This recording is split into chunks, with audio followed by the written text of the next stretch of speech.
C'est le 24 juillet 1952 et à Helsinki, l'une des courses les plus attendues du programme olympique est en plein déroulement, la finale du 5000 mètres.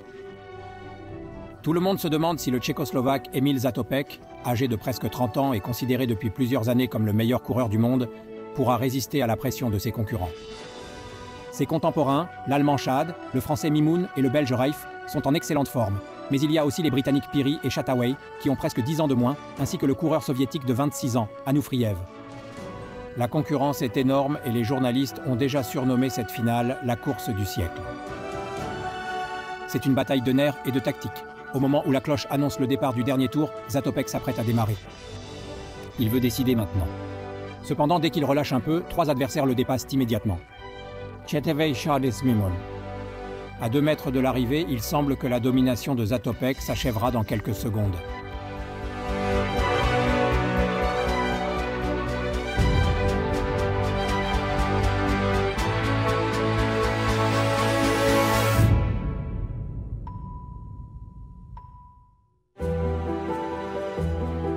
Il est né en 1922 à Kopřivnice. Il est le 7e des 8 enfants d'une famille pauvre. Il est petit par rapport à ses pères et semble fragile.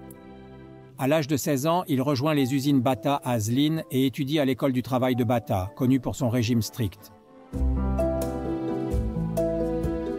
Aussi, lorsqu'on lui annonce qu'il va participer à une course à pied, il est difficile de trouver des excuses. Il a essayé, disant qu'il était faible, mais le médecin déclare qu'il est en bonne santé et qu'il allait courir. Ça s'est terminé de manière étrange.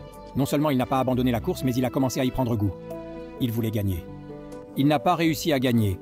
Il a terminé 2e.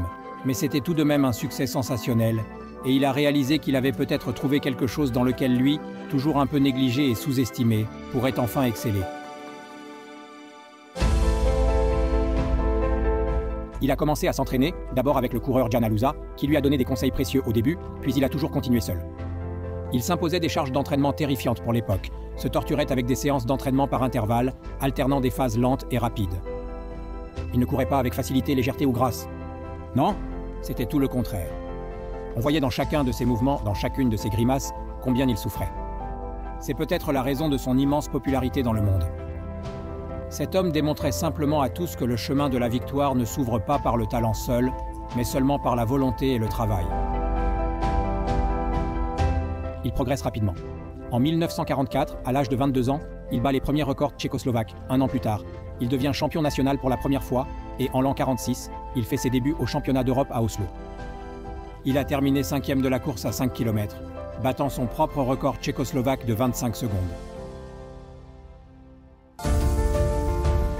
En 145, il devient soldat de profession et sort diplômé de l'académie militaire de Ranis na Moravě. Dans l'armée, il bénéficie de meilleures conditions d'entraînement, mais même là, il n'est pas particulièrement gâté. Il courait uniquement après avoir accompli ses devoirs, souvent après la tombée de la nuit, s'entraînait dans les bois ou sur la sûre de l'écurie. Parfois, il courait en bottes militaires, qu'il utilisait comme poids supplémentaire. En octobre 48, il s'est marié, épousant la lanceuse de javelot Dana, née Ingrova. Ce n'était pas simple. À l'époque, l'armée devait approuver les mariages des soldats de carrière, et le mariage d'Emil avec une parente du général Inger, qui avait été ministre de la Défense dans le gouvernement en exil à Londres, ne plaisait pas à ses supérieurs. Seul le succès de Zatopek aux Jeux Olympiques de Londres en 1948 l'a aidé. Emil y remporte la course de 10 km avec une marge incroyable de plus de 3/4 de minute. Il s'agit d'une démonstration écrasante de sa force. Il sera impossible de le battre sur ce parcours dans les années à venir. Zatopek a devancé presque tous ses rivaux d'un tour complet. Sans se décourager, il remporte sa première victoire olympique. Lors de la course de 5 km sous une pluie battante, il ne décroche pas la 2e médaille d'or. Il laisse le Belge Reif s'échapper et malgré une fin de course spectaculaire, il ne parvient pas à le rattraper. Il s'agit probablement de la défaite la plus célèbre de Zatopek. Zatopek, qui semblait complètement hors course, réalise une fin de course époustouflante dans les 300 derniers mètres. Même Reif a du mal à y croire, mais le finish fulgurant de Zatopek arrive trop tard, et Reif le bat dans un finish à couper le souffle.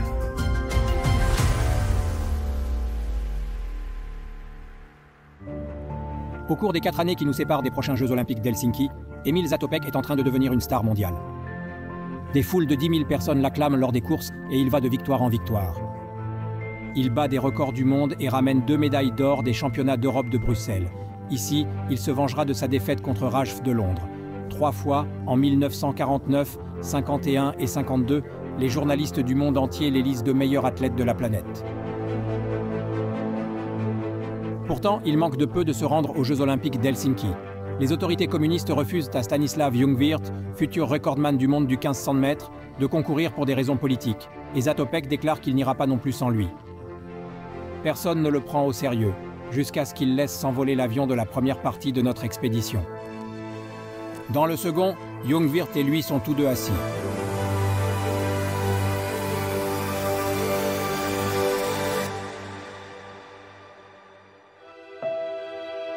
Il convient de s'arrêter un instant et de réfléchir au type d'homme qu'était Emil Zatopek. Amical, modeste, humble, il aimait être entouré de gens et savait raconter une bonne histoire. Je cours environ 15 à 20 km par jour. Et comme je veux pratiquer la vitesse autant que possible, je fais des sprints courts et rapides plusieurs fois d'affilée, peut-être 20 fois 400 mètres. Complètement étranger aux manières des stars du sport d'aujourd'hui, il était ami avec ses rivaux, comme l'était Ljungwirth à l'époque. Les choses sont bien plus compliquées avec ses déclarations et actions politiques. Dans de nombreux cas, il n'y a pas de quoi se vanter. Zatopek, issu de conditions très modestes, était naturellement orienté à gauche. De plus, en tant que soldat de carrière et personne jouissant d'un immense respect tant chez lui qu'à l'étranger, il subissait naturellement la pression du régime communiste. Dans les années 50, il a rejoint le parti et en 1956, il est devenu collaborateur du contre-espionnage militaire. Après le mois d'août, bien qu'il ait courageusement dénoncé l'occupation soviétique, il s'est rétracté lors de la normalisation, s'est excusé et a soutenu le régime à plusieurs reprises. Il est difficile de juger aujourd'hui. L'historien Pavel Kozatic estime que Zatopek ne pouvait simplement pas résister à la pression et craignait d'être emprisonné.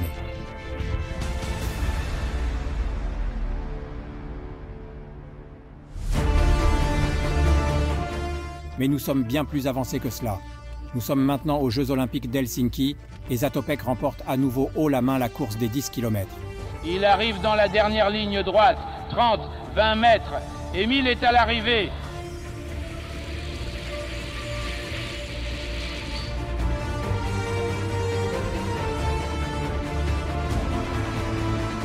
La deuxième course d'Emile sur 5 km se décide seulement dans le dernier tour, dans le dernier virage. 70 000 spectateurs qui encouragent Zatopek comme s'il s'agissait d'un Finlandais assistent, le souffle coupé, à l'assaut de celui qui aurait dû être vaincu et écrasé. Zatopek dépasse à nouveau le trio devant lui.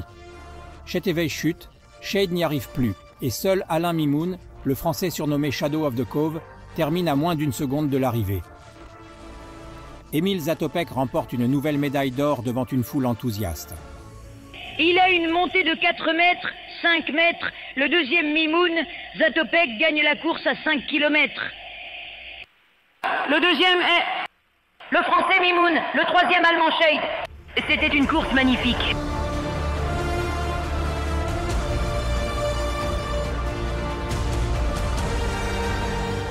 Peu après l'arrivée, Dana Zatopkova, encore euphorique de la victoire d'Emile, court au premier lancer de son concours de javelot. Elle lancera un record olympique que personne ne battra ce jour-là. C'est un cas unique où les deux époux remportent 2 médailles d'or olympiques l'une après l'autre.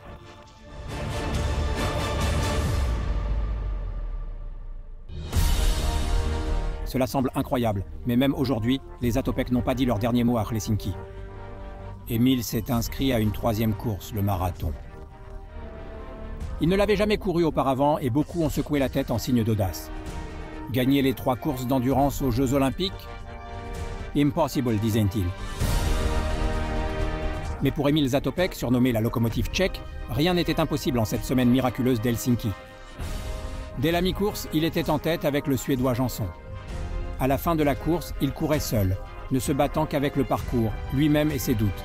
Lorsqu'il est apparu à la porte du stade, la foule s'est déchaînée.